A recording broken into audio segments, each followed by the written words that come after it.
Hey, what's up, Khalil? Over here. How you doing, man? Hey. You may not remember this, but maybe like 4 or 5 years ago, we sparred over at Syndicate, and people talk about your power all the time, and I'm like, you don't really know because Khalil Rountree hit me right between the eyes so hard, I went cross-eyed for a minute. I didn't even know you could go cross-eyed from getting hit in the head, but I want to know, when did you first realize that you had this kind of power? Was it in a street fight? Was it in the gym? Was it an actual fight? I think it was about within the first couple of months of getting into MMA. I trained at Vanderlei Silva's gym when he was still fighting in the UFC. And there we would spar really, really hard. That was just like 2 or 3 times a week. It was just like hard sparring. And it was tough. So I guess it got to a point where like I was going with guys who are already professionals and my back was kind of against the wall. And so I just would like swing big. And then that was the first time that I actually started to realize like, oh, okay, I have power. And then, yeah, so it was within the first few months of me training, yeah. Man, that's crazy. I was surprised, I was looking at your social media. You're kind of a big metalhead. You're into like a lot of hardcore and metal. Yeah, that was my upbringing before fighting, all that stuff. That was my, like, hardcore shows were my place of refuge. And growing up, I played multiple instruments. I played a lot of guitar, played a lot of bass. And so metal was kind of like my go-to because it was the most complex and fast. And it felt like trying to figure out like an algorithm to me, you know what I mean? So I would just kind of sit in my room and try to learn songs, and then by the time I'm, done practicing, if I could even get, 2 or 3 riffs down, I felt good about myself because it's really hard to play. It is. It's some of the hardest. People don't really appreciate how difficult it is, how much overhead it goes. I used to be a metal singer. We could get Nice. Matt Brown. We could get a band going. You kind of got the James Hetfield look going. It's a perfect transition too from like metal to MMA. A lot like goes hand in hand. What do you have a walkout song planned? Yeah, but it's not metal. Oh, surprisingly. Do we have to wait, or you can tell us what it is? Let's just wait. Come on, yeah, let's wait. Let's just wait and see what happens. It was almost a metal song. There was a couple of metal songs like, on the list. Actually, one that like a song that I was feeling during camp a lot was "The Day That Never Comes" by Metallica. For some reason, like it felt good, but that won't be the song. I'm going to see him next week with Pantera in Dallas at Cowboy Stadium at the Mecca. Honestly, I couldn't think of a more like chaotic environment to see them. Right.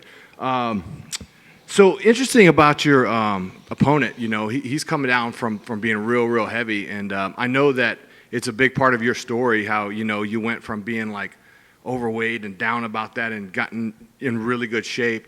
Did you know that about him, and have you kind of like seen the kind of transition that he's made to come down in weight? It's pretty drastic. Yeah, not a lot. I did like lightly see it, but I mean, yeah, I know the struggle, and it's amazing. You know what I mean? Like that just makes us tough guys. You know what I mean? And focused guys. So yeah, it's good.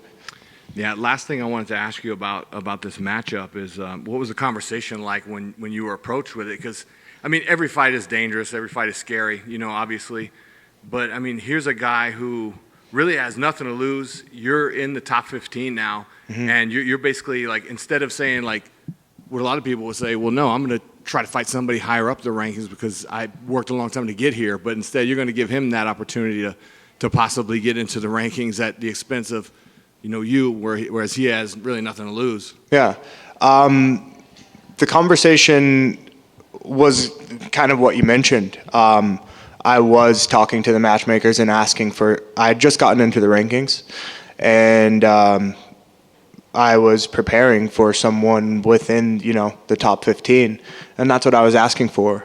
Some of the guys were injured. Some of the guys were already booked. I guess my only option was to sit the bench until someone opened up, if that's what I wanted. Like if you want somebody in the top 15, don't got anybody right now, so don't know when I can book you. You know what I mean? Like that was kind of the conversation. Which at first I was like, okay, whatever, I'll wait around. But not too long after the offer of Daukaus came up, and I took a little bit of time to contemplate it, right? Because it was, in a way, completely opposite of what I was asking for.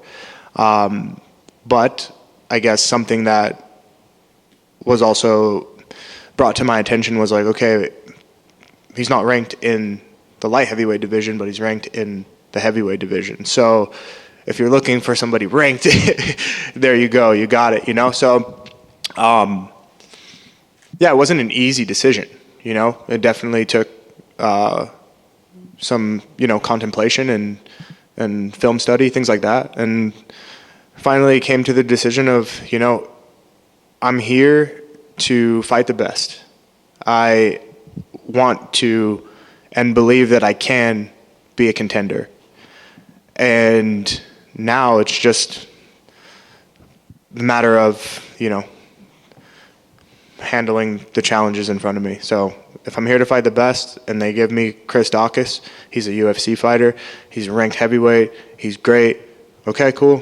This is, in a way, also what I asked for. So, yeah. Thank you, Khalil. No problem. Hey, Khalil. Yo. How bummed were you that the fight got pushed off of UFC Canada? On a scale of what? On a scale of like 1 to 50. 1 to 50? 20. Yeah. It was... I didn't necessarily feel bummed. I mean, there was some frustration, it was like, dang, like I'm already on weight. I was already prepared to go out and fight in front of a Vancouver crowd. In my mind, I was thinking about how beautiful Vancouver was going to be, things like that. But I also just had this feeling of, okay, it's whatever. And I'll just continue to work until, the rescheduled date. So I felt more like that than, like bummed, and any like negative feelings that could have crept in. I was just like, all right, if that's what it is, then that's what it is. Was there a thought of getting a new opponent, or was the mindset like you already trained so far, invested so much, like you want to fight Chris? There were a couple of options of guys who weren't even signed to the UFC yet. And because the fight was in Vancouver, there would have also potentially been issues with visa. And it's pretty tough to try to get two guys from foreign countries to get visa approvals in 7 days. You know what I mean? So UFC was obviously willing to do it. They were going to do anything they could to make sure that if I wanted to fight, then they'd help make it happen. But it really just didn't make sense, from what I saw and what, the names that they gave. I don't remember off the top of my head, but like two killers, from circuits, like on the other side of the world, and they're just, and you know what I mean, on like 11 and 12 fight win streaks. And I'm just like, man, I've been in a position before, for instance, with like Johnny Walker, like I had just beat Gokhan Saki, and then they're like, all right, fight Johnny Walker. No one knew that was Johnny Walker's debut. You know what I mean? So we're looking at like tape stuff from like his regional fights, and we're just like, okay. And then little do you know, like Johnny Walker shows up and he's 6'6" doing backflips, and the guy's a killer. You know what I mean? So I was like, and yeah, at the time, nobody knew who he was until he knocked me out. So it was like, I don't want to be in that position again. I don't want to take that chance. So, like, I'm okay with just, keeping the same opponent and rescheduling.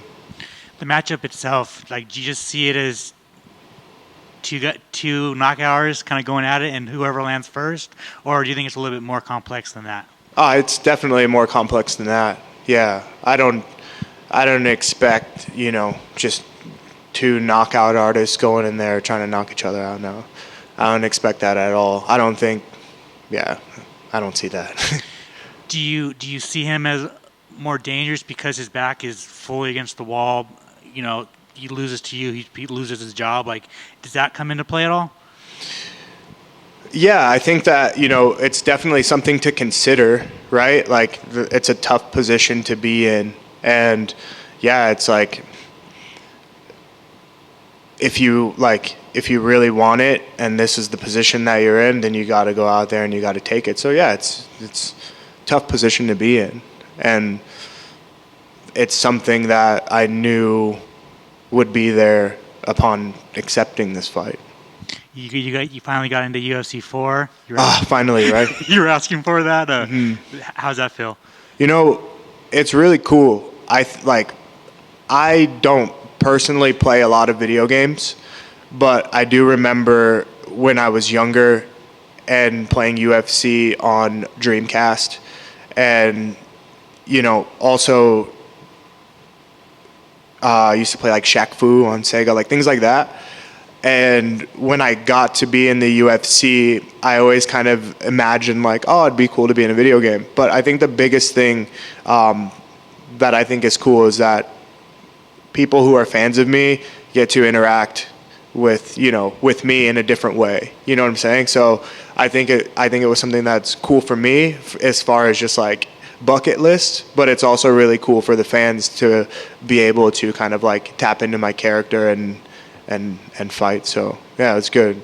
Finally, what's the best album and best movie you've seen this year? Best album, best movie I've seen this year. Oh man. Okay. Oh my goodness. Honestly, like right now I can't even answer that question. I don't even remember the last movie that I saw. I mean, Sound of Freedom was good, right? That was deep. It was like meaningful. I thought that was really cool. I think that was the last movie that I saw in theaters, and it was pretty impactful. There's nothing really right now that's popping up, so I'll give it to that. And then as far as albums go, I'd say right now one of the new breakout artists that I'm listening to that I like a lot. His name is Black Sharif. He's out of Ghana. And I love the guy. Definitely like new sound, starting to make waves here in the U.S. and internationally. Yeah, so those two people definitely not even in the same boat. Like that movie and Black Sharif don't even go together. But yeah. Awesome. Thanks, man. No problem. Khalil over here. I know you're focused on Chris Daukaus and the task ahead on Saturday night. But I know you just mentioned that you would have liked to fight someone ranked in your division. From what you can remember, were there any names that really sparked interest in you to fight? No, there's never really a name. You know what I mean? Like, I think everybody is pretty familiar with the names that are in the top 15. And yeah, for me, it wasn't necessarily a name thing. I was more looking for the opportunity to fight someone whose number was higher than mine. You know what I mean? And I would have been okay with anybody. Anybody who had a higher number. So, yeah, it wasn't like I want this guy specifically. It was just like I want to fight someone with a higher number, and willing to just like shake the bucket, shake the hat and draw and be like, okay, cool. Let's get to work. Awesome. And music has been brought up a couple of times just now. As a professional athlete, how important is music in your preparation for a fight like this? I think it's very important. Music has always been like my outlet, and just kind of like a refuge in a way. Like as a child, my thing was literally hanging out in my room and discovering new music. And then when like Napster and LimeWire and all that stuff came out, I was like searching for things, people were burning CDs, and that's how I started to kind of finally, dig for music, and then going to the record store. So I would take something home and just listen to it and see how it affects me. So, still to this day, that's something that I do. I'll sometimes spend hours on Spotify just, clicking something that I like, and then an artist that's related, and then going through their thing and just by the end of the night, I'm in a whole different genre from a whole different country and loving it. Awesome. Thank Yeah. you. Good luck. Thank you. Yeah, I just got one question, bro. I know it was a little bit ago now, but the fight against Modestas Bukauskas, obviously it was a bad injury to his knee. Yeah. Is it kind of cool to see that he's turned it around because he did recover from it and now he went on to be the Cage Warriors champ? I think he got called up on short notice to fight Tyson Pedro. He's now 2-0 in the UFC. So I know there's still there's always going to be that connection with that fight between you guys. Mm-hmm. So is it cool to see that he has recovered and 100%. turned it around? 100%. It's like, it's really cool, man. And without saying too much, I think it's amazing. Yeah, like, with my whole heart, I think it's really fucking cool. Thanks, guys.